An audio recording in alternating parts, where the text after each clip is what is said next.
Assalamualaikum warahmatullahi wabarakatuh. Semangat pagi semuanya. Kembali lagi di video pembelajaran saya lagi, Trada Ardiatama. Dalam kesempatan ini kita akan membicarakan salah satu topik yang cukup menarik untuk dibahas untuk kali ini. Apakah topik itu? Dan kenapa topik ini perlu kita bahas kali ini? Ikuti terus video ini.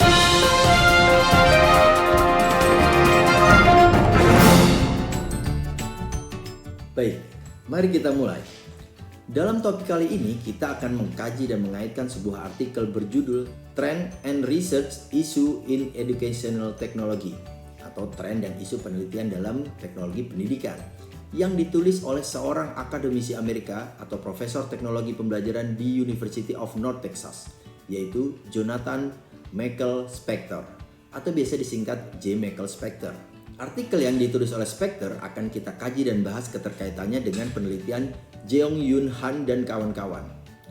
Penelitian Jeong-Yoon sendiri berjudul Utilizing Online Learning Data to Design Face-to-Face Activities in Flipped Classroom, a Case Study of Heterogeneous Group Formation, atau memanfaatkan data pembelajaran online untuk merancang kegiatan tatap muka di kelas terbalik, studi kasus pembentukan kelompok heterogen. Mengapa saya merasa topik ini menarik untuk kita bahas? Pertama, jika dikaitkan dengan kebijakan pemerintah Indonesia dalam hal ini Dinas Pendidikan beberapa waktu lalu, pemerintah memberikan arahan bahwa institusi pendidikan harus mulai melaksanakan pembelajaran tatap muka secara langsung atau luring secara terbatas, atau kita kenal dengan PTMT.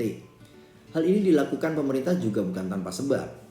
Pembelajaran jarak jauh atau PJJ yang dianggap menjadi salah satu solusi tunggal dalam masa pandemi ini dirasa belum dapat mengakomodir pembelajaran dan pengajaran secara maksimal. Spector dalam artikelnya mengatakan bahwa untuk mendukung pembelajaran dan pengajaran yang tepat harus menggunakan metode dan teknologi yang tepat pula. Lalu, metode, tren, dan teknologi apa yang tepat untuk saat ini? Spector dengan jelas memaparkannya dalam artikel yang ditulisnya. Hal kedua, kenapa topik ini menarik untuk diangkat adalah kaitan penelitian Jeong-Yoon dan kawan-kawan dengan kondisi ini.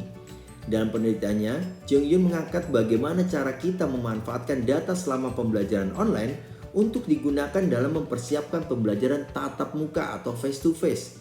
Bahkan Jeong-Yoon dan kawan-kawan lebih spesifik membahas ke salah satu model pembelajaran yaitu Flipped Classroom. Tidak berhenti di situ, Jeong-Yoon dan kawan-kawan juga membuat sebuah studi kasus dalam mengimplementasikan model pembelajaran tersebut, yaitu dengan menggunakan pembentukan kelompok heterogen untuk peningkatan pembelajaran. Dari dua hal menarik inilah alasan mengapa topik ini sangat layak untuk kita bahas. Mari kita lanjut ke bagian pertama pembahasan ini. Kata solusi dan masalah selalu muncul dan saling melengkapi satu sama lain seperti layaknya sebuah pasangan. Ketika masalah pembelajaran muncul, maka tak lama solusi pembelajaran juga muncul untuk mendampinginya. Merujuk dalam artikel Spector, bahwa belajar dapat didefinisikan sebagai proses yang keberhasilannya dicirikan oleh perubahan yang stabil dan dapat bertahan lama, di mana belajar dapat dilakukan oleh individu maupun kelompok. Jika dikaitkan dengan apa yang diteliti oleh Jeong-Yoon dan kawan-kawan mencoba untuk mempersiapkan pembelajaran dalam bentuk kelompok heterogen berdasarkan data pembelajaran online yang telah dilalui. Oleh karena itu, dapat dikatakan bahwa apa yang dilakukan oleh Jeong-Yoon bertujuan untuk meningkatkan perubahan perilaku dalam belajar agar dapat terkondisikan dengan baik. Jika sebuah kondisi belajar dapat dikondisikan dengan baik, maka akan menciptakan sebuah kondisi belajar yang juga dapat bertahan lama atau stabil. Apa yang ditulis oleh Spector dan apa yang diteliti oleh Jeong-Yoon dan kawan-kawan dalam hal ini memiliki benang merah yang cukup jelas. Namun, membangun bukti pembelajaran dapat dikatakan efektif juga harus melalui data yang jelas untuk dapat dijadikan patokan. Atau dengan kata lain, penilaiannya harus otentik. Spector menuliskan beberapa tren penggunaan teknologi dalam pendidikan dalam artikelnya. Dia menuliskan di mana tren saat ini salah satunya adalah pemanfaatan sumber dan metode baru untuk digunakan sebagai pendukung proses pembelajaran yang dipersonalisasi.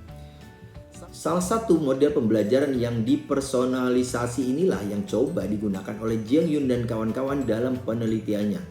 Model itu adalah Flipped Classroom. Lalu apa Flipped Classroom itu sendiri? Flip Classroom sendiri adalah sebuah model pembelajaran di mana peserta didik diberikan sebuah arahan untuk mempelajari materi terlebih dahulu sebelum pembelajaran di kelas dilakukan. Penelitian Jong Yun juga sejalan dengan Roadmap for Education Technology versi WOF, yaitu bagaimana meningkatkan penekanan pada pembelajaran bersifat sosial atau kelompok. Pembentukan kelompok belajar yang tepat akan memperbesar kemungkinan komunikasi berjalan baik antar pembelajar. Hal ini tentu akan meningkatkan kemampuan dalam berkomunikasi dan membiasakan pembelajar. Hal ini juga bertujuan untuk menciptakan pembelajaran berkolaborasi dengan berbagai orang dengan latar belakang yang berbeda.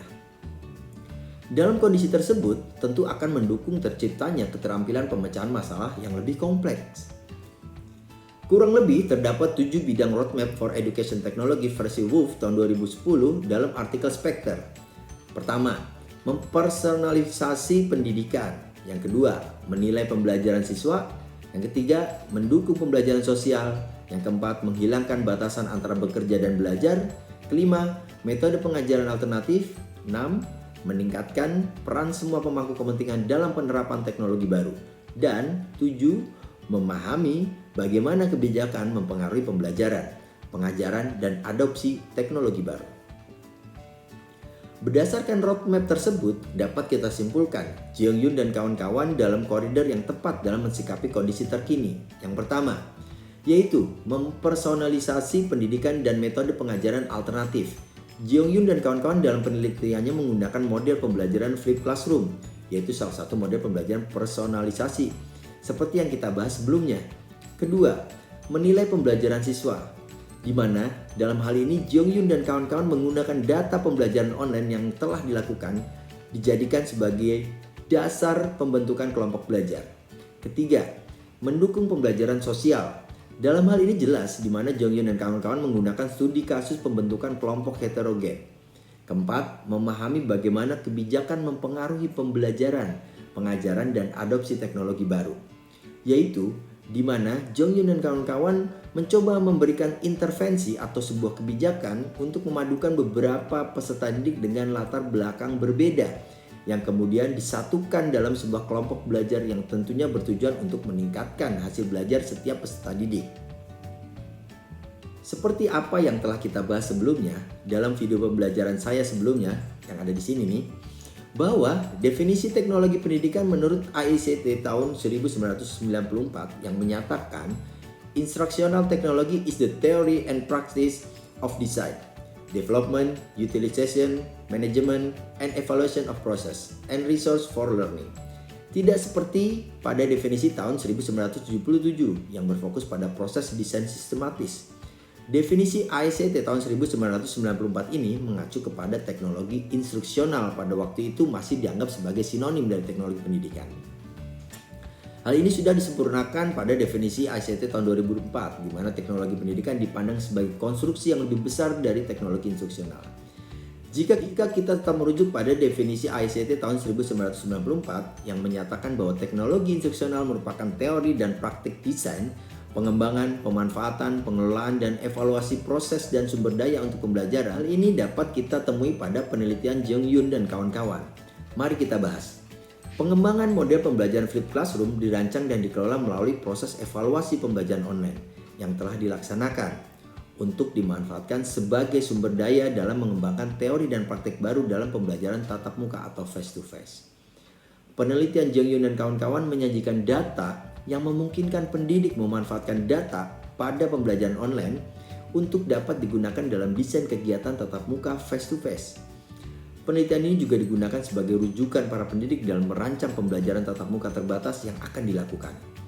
Pemaparan tren dan teknologi terkini yang dipaparkan dalam artikel Spectre juga dapat dijadikan referensi dalam memaknai teknologi, khususnya teknologi pendidikan. Kesimpulan dari topik hari ini yang kita bahas adalah sebagai seorang pendidik, kita harus senantiasa mengikuti perkembangan zaman dan tren teknologi untuk dapat memanfaatkannya sebagai bahan sumber daya dalam proses pembelajaran di kelas kita.